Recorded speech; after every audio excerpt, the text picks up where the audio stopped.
Today on 55 Plus No Limits, we will show you ways to keep your produce fresh longer and how you can get the farmers market vouchers in July. Then we're off to the track to learn the great benefits of walking through the Arthritis Foundation's Walk with Ease program. Plus, did you know you can keep your brain sharp by playing popular games? All this on today's 55 Plus No Limits. Hi, and welcome to today's edition of 55 Plus No Limits. I'm Sue Stenhouse, Executive Director of the Cranston Senior Enrichment Center, and your host for this new and exciting program that features information that helps to promote healthy aging. Through the expertise of our incredible staff and our community partners, each month we will be sharing tips with you on programs that are available here at our center and at centers across the state of Rhode Island. Today we'll start with one of the most important ingredients for healthy living, nutrition. Let's pop in the kitchen and see what Chef Ray is cooking up. Hi, I'm Ray Sanapi. I'm the Food Service Director at the Cranston Senior Enrichment Center. And I'm Kim Clark. I'm from Farm Fresh, Rhode Island. I'm the Farm to Cafeteria Coordinator, and I've been working with Ray here for the last year or so, making sure that our fresh Rhode Island grown fruits and vegetables get on the menu at our senior centers. So I'm happy to be here today to talk with him about fresh vegetables, both from our refrigerators and the farmers markets and the seniors farmers market coupon.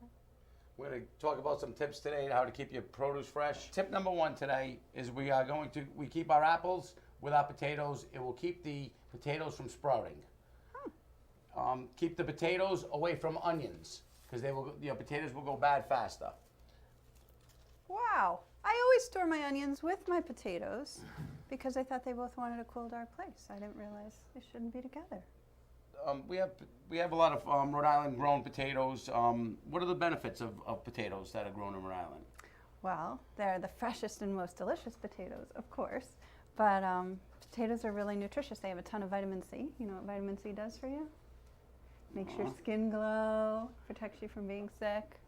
I always tell the kids that I work with that our fruits and vegetables are like beauty products. They make us beautiful. They make our hair shiny, and our eyes bright. They help us see. Tip number two, clean your berries, your fruits, and your greens in 10 parts of water to 1 part of vinegar. It will keep your vegetables and fruits lasting longer. Probably cleans off some of the pesticides too. That's great. Yes. So I see we have beautiful strawberries here. And strawberry season is coming, Ray. It's just about the entire month of June. We can usually get berries here in Rhode Island. And we have delicious berries at Pick Your Own farms all over the state. We have Jaswell's in Smithfield and Shartner Farm down south. I haven't been. It's a great way to launch summertime. So I've heard that you don't want to wash your berries until right before you eat them because berries are sort of like sponges and they soak up that water. So now, I've heard this is the... you could freeze your berries, right? You could also freeze your berries. Yeah.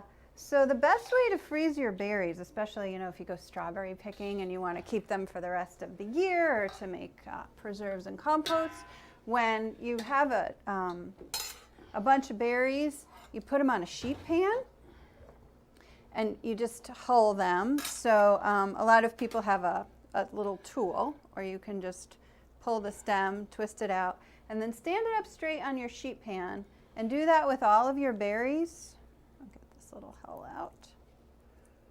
I'll help you out. And then stick them in the freezer just like this on the sheet pan individually, and then freeze them for like 1 hour, and then you can dump them into a Ziploc bag and you've got like individually quick frozen fruits and vegetables. You can use them as you need them for any kind of recipe, muffins or compotes or pancakes. Tip number three, chopping your salad greens is your worst enemy for moisture.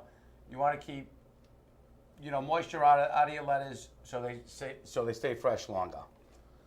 So I'm going to cut some lettuce, wash them, put them in a bowl with some paper towel, and then saran wrap over it so it takes the moisture out. I have another tip for viewers too with lettuce. If you tear your leaves instead of cutting them with a knife, then you can keep them for like 4 or 5 days without the edges going brown. So right now I'm just covering the, putting some paper towel over the lettuce with some saran wrap to store in the refrigerator. So it'll take the moisture out of the lettuce when you're ready to eat. Tip number 5, mushrooms. Put your mushrooms in a paper bag, store in the fridge. That will prevent the moisture from in your mushrooms. Oh, because the paper lets it breathe. Yes. You know, the condensation doesn't come back in on the mushrooms. It won't keep the moisture in. So you can store your mushrooms in a paper bag to prevent the moisture. Oh, so that's why they have the holes in the plastic in the mushrooms. Yep. You know, in Rhode Island, we have this amazing mushroom farm right now. Yep. They just started about a year ago. They're called Rhode Island Mushroom Company, and they make the most exotic, delicious mushrooms. You see them at the farmers markets, and the mushrooms look like little creatures. Beautiful, beautiful. For the last tip of the day, we have our bananas, which I have at home. I have a banana rack, and then I keep my produce underneath that. You do not want to put your bananas with your other produce. It releases ethylene gas, so you want to keep them separate. If you don't have one of these, a stand for your bananas, you could wrap the stems in plastic to keep them from releasing the gas, and it'll keep the bananas fresher. Also, if they are green, you could put them in a plastic bag to make them riper. You know, I've had tomatoes that were underripe before, or other fruits and vegetables that you want to get riper, and you can actually stick those in the paper bag with a banana if you want them to ripen. Nice, beautiful. So Kim, the food vouchers come out, the produce vouchers come out in the middle of July. So call your local senior center to find out exactly when they come out, and you'll be able to pick up your vouchers. The end of July is the perfect time for those coupons to come out, because that's when everything starts coming in. We have just the most bountiful markets at the end of July, and seniors can go and get the freshest, most delicious produce. I mean, these farmers harvest what they're selling there that morning, you know, or the day before. So going to the farmer's market, you know, it's so much more exciting than going to the grocery store where you're seeing fruits and vegetables that have probably been shipped here from far away. Yes. Last year was the first year that we incorporated all the Rhody Fresh produce from your local farmers, lettuce, your tomatoes, your cucumbers, into our menu that we cater to 29 senior centers throughout the state. So our seniors do look forward to seeing the Rhode Island Fresh produce on the menu, and we also have our local fresh produce at our snack bar at the Cranston Senior Center also. So we had so much fun last year, and the seniors enjoyed the local food on the menu so much. When we did our surveys, we got a 93 response rate. 93% of our seniors surveyed said that the addition of Rhode Island grown fruits and vegetables to the menu improved the meal. Beautiful, beautiful. That's good to hear. That's good to hear. Kim, thank you very much for coming in and helping me out with the tips on the fresh produce and the fresh vegetables. Thank you for having me. It was great to be here. You're welcome. Please come down to our senior center in Cranston or any other senior center in the state and enjoy the local grown fruits and vegetables that we're going to prepare for you this summer. I'll be there too. Thank you. Wow, I had no idea that bananas were the culprit behind ripening all my other fruits and vegetables. As soon as I get home today, I'll be moving them so they stay fresher longer. Welcome to our snack bar here at the Cranston Senior Enrichment Center. Our snack bar is open from 9 a.m. to 1 p.m. Monday through Friday. You can come here and get fruits, vegetables, muffins, and other prepared foods. I'm here to grab an apple so that I can head over to the track to learn more about the benefits of walking. Come along with me. Hi, Guy. Thank you. Today I'm joined with Rebecca Farnoff from the Rhode Island Arthritis Foundation. Welcome. Thank you for having me. Oh, it's great to have you here. So what we're really excited about and what we're here to talk about today is the Arthritis Foundation's Walk with Ease program. Can you tell us about it? Sure can. So the Walk with Ease program has been around, going on about 15 years now, unbelievably. It's been updated a couple of times in that period of time and studied, so we know that it works. So Walk with Ease is now considered an evidence-based program.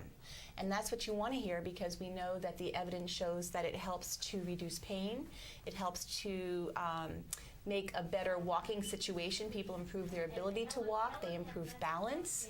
People just mentally feel better when they're out and participating in some kind of physical activity like Walk with Ease provides. So that being said, Walk with Ease is a 6-week program, and it is done 3 times a week, roughly an hour each time. And the way the Cranston Senior Center does it is that I know you walk over at the one of the high school tracks. Right, Cranston High School West. At West. Yes. And the leaders, the trained instructors, will do a little educational snippet before the seniors start to walk. And then they walk to whatever amount that they're individually able to do. So it's very, very important when people start any program, but Walk with Ease included, that they know that they start where they're at. And they make sure there's a warm-up and a cool-down, which is very important for safety.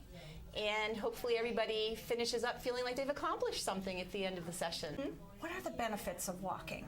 Well, walking is a gentle exercise, first of all. So it's not something that has a lot of, there's no bounce. It's not a high impact activity.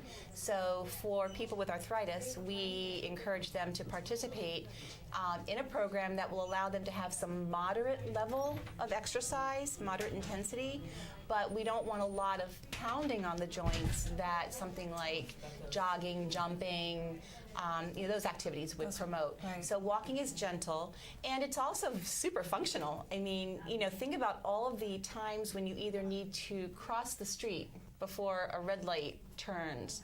So you want to be able to have a pace that allows you to do that.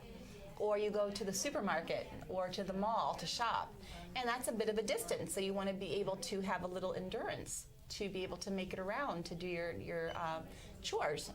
So, participating in a walking program helps a person improve all of these things. Above that, it really helps with mental well-being. The folks who participate in the program here get out and get together. And so that's a lot of support. That whole social aspect is so incredible, and it's a big theme that we promote here at the center. Yes. Yeah. So that's just a few reasons why. That sounds. Now, is this a program that only takes place in the summer? Do you have indoor walking programs too, or is this program specifically focused with the nice weather? Well, I think people are more inclined to want to get outside in the spring and the fall, but we certainly promote people being physically active all year long.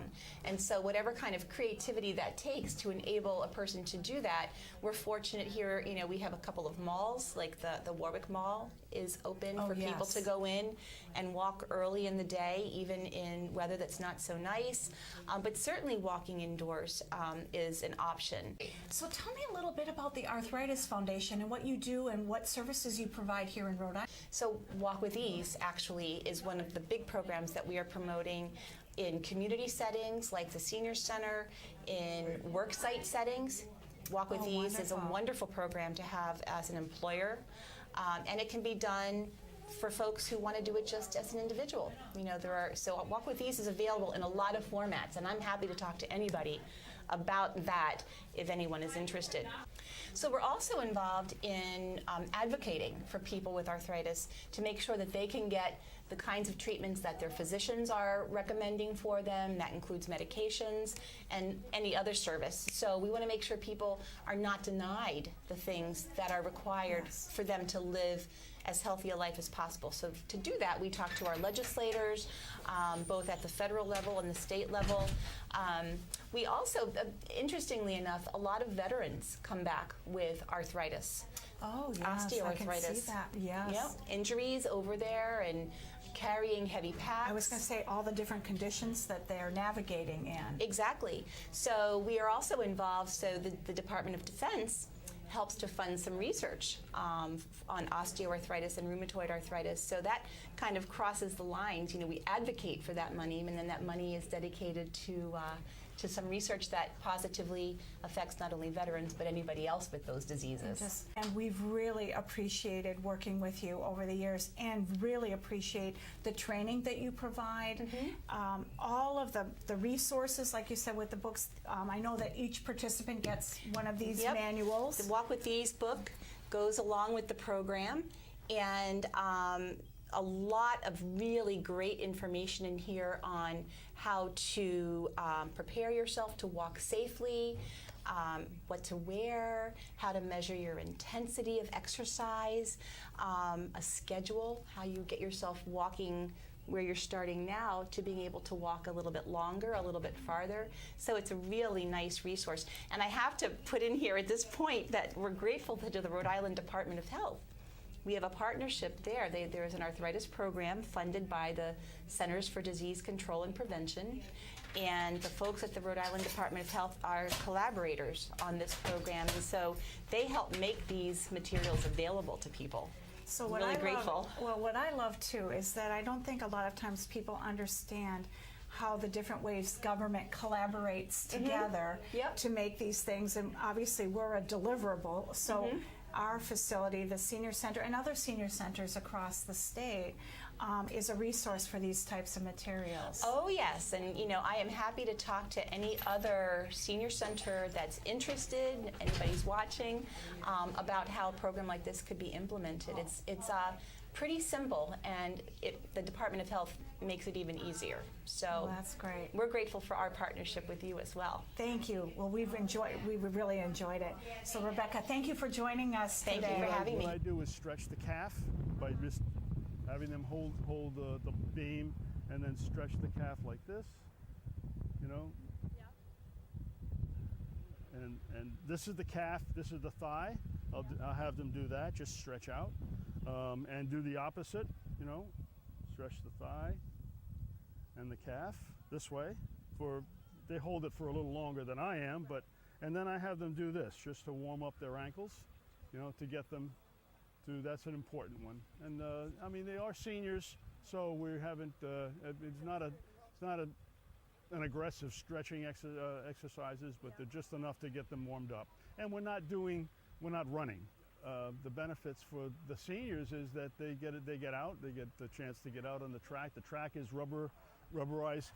It's a rubberized track, so there's no real stress on the bones and muscles, and it's a great opportunity to be outdoors in this weather, So I think it's motivation for everybody. Did you know that exercising your brain to keep it fit is just as important as keeping your body mobile and healthy? With each passing year, our wisdom grows, but our brains tend to slow down a little. There are all types of games that help to promote faster thinking, better memory, sharper vision, and hearing. Playing games can also help to increase reaction time, help us define words, complete tasks, and build our self-confidence. Research tells us that regular game playing has folks trying new things, driving safer, and generally helps us to keep us in a good mood. Let's find out more about two very popular games here at the center, Mahjong and chess. My name is Carol Duforge. I became involved with Mahjong because I lived in a condominium complex. When I moved in, I noticed there was a lady who was 90 years old who lived nearby, and I offered to give her lifts anytime she needed a lift. And she had a group that she regularly played with, her sister and two other ladies in the complex who were all around that age. So she asked me, would you like to play Mahjong? Because I had offered to help her out, and I had given her lifts, and I said, okay. So I come over, and there's this elaborate spread of desserts and coffee and everything, and they sit and they chat and they get to know each other a little better, and then they actually play the game. It's a very social game. So they taught me Mahjong because I had never played before. Mahjong is a game that was invented in China, okay? They think Confucius had something to do with it. He definitely had helped to form the game. Whether he originated it, they don't know. But Confucius was a bird watcher, and his favorite bird was the sparrow. And the Chinese word for sparrow is Mahjong. So that's how it got its name. And he invented the game for the Chinese royalty. And anybody who wasn't royalty and wanted to play the game could not. Any commoner who tried to was beheaded, okay? We're in a resurgent period right now. In the 1920s, it was popular all the way through the 30s, and then it waned off a little bit after in the 30s, board games were very, very, very popular because people didn't have the money. It was a depression, you know. So they just played the board games because it didn't cost them anything. But then it finally stopped being popular. Then after World War II, it became popular again, mostly because of the Jewish population. What happened was the Jews were exiled from their countries, or if they didn't, they were killed. So they ended up going to China. And in China, they played Mahjong. So they really liked the game, and they brought it back over to America. And when they did, they had to modify it because they, you know, play with a different number of tiles and everything. So they learned the American Mahjong. And that's been going for about 77 years. They've been playing Mahjong with these particular rules. Used to have different rules before. Mahjong is a game where the strategy is to, you're dealt 13 tiles, and you have a card with patterns on it with 14 tiles. So you have lots of different hands with 14 tiles on it. You look through the card, you're dealt the 13 tiles, and you see what 13 tiles match the pattern that you're looking for, and you go for that particular hand. And the hands are played like the card game Gin Rummy, if you've ever played the card game Gin Rummy, where you need 3 of a kind, 4 of a kind, runs. So that the patterns on the card are 3 of a kind, 4 of a kind, 5 of a kind, pairs, and runs.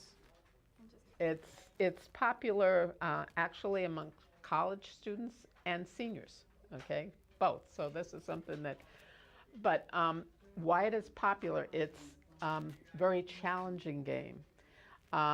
It's difficult to see patterns, and particularly you have to have some luck too.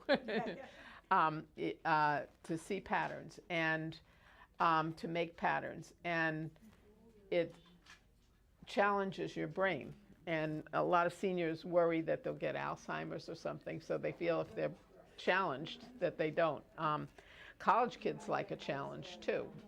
It's not a game you can play on the computer because it's not on the computer. They have a matching game on the computer, but it's not on the computer. So college kids like a challenge too. They do Dungeons and Dragons, which is not a computer game either. You know, so these are non-computer games that college kids like getting involved with, and seniors like getting involved because it's a mental challenge, and it provides a social outlet. Usually you like to hang with a certain group of women, but in my classes I don't allow that.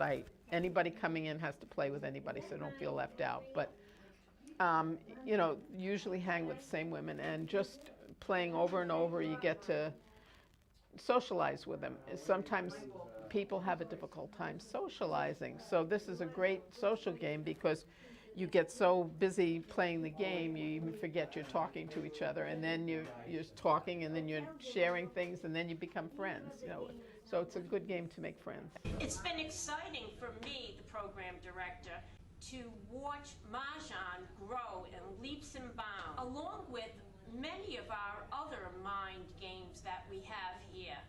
We have High-Low Jack, for those of you that like to play cards, poker. Dominoes has been growing. We also have billiards. We have puzzle making, as you can see, which is a challenge with the intricate pieces. And here's Ken to tell you about the game of chess. I got interested in chess when my uncle taught me at age 14. It was just the basic knowledge of chess, and later on I learned strategies when I became an adult. The basic game of chess consists of moves by the individual pieces, pawns, rooks, bishops, knights, a king and a queen, and they all move in a specific direction, a specific way. Each piece can capture another piece, so, and the object is to threaten and checkmate the king. and that wins you the game. The benefits you get from chess are basically learning to plan ahead, because in chess you have to plan your moves ahead and know what your opponent's moves are going to be. So, and in life you plan a lot of things, and it keeps your mind active. It keeps it. It just keeps you working. So the one thing I'd like to tell the people watching is that don't be intimidated that it's chess, it's too complicated. It's really not. Once you know the basic rules, how to move the pieces, a few basic strategies, it's just as fun as any other game. Thanks for joining us today. We'll see you next month with more great tips on how to access your community resources for better, healthier living. In the meantime, stop by the center. We look forward to connecting you with the programs featured here today and others. See you soon.